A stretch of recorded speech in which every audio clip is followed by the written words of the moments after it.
आप सभी लोगों को नमस्ते, प्रणाम और आप सभी का स्वागत है हमारी वीडियो में। आप लोगों को बहुत ही मज़ेदार चुटकुला नाच गीत सुनावत है।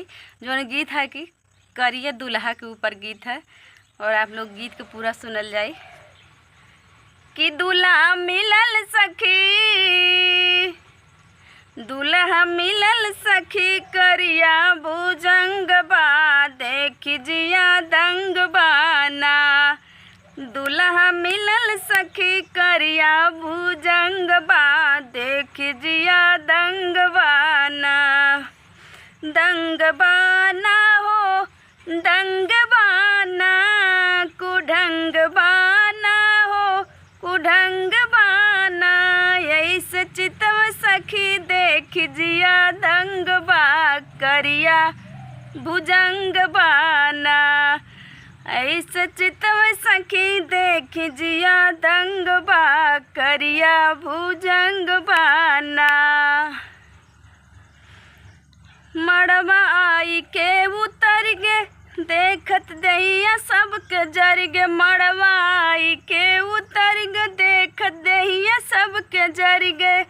देखत दहिया सबके जर गे, देख दहिया सबके जर गे। जीजा जीजा कह के दौड़ी, छोटकी बहनी हमारी डर गे। जीजा जीजा कह के दौड़ी, छोटकी बहनी हमारी डर गे। आधा गौआ डर के, ऐसा रूप रंग बा, करिया भुजंग बाना। कि आधा गौआ डर गे, देखी आधा गौआ डर गे, ऐसन रंग रूप बा, करिया भुजंग बाना। दूल्हा मिलल सखी, दूल्हा मिलल सखी, करिया भुजंग बा, देख जिया दंग बाना। घरवा अमित के बसौती, स्वर्ग सपना के सजती। घरवा अमित के बसौती, स्वर्ग सपना के सजौती। यहाँ जहर खा के मरती, फांसी दिनवे में लगौती। यहाँ जहर खा के मरती, फांसी दिनवे में लगौती।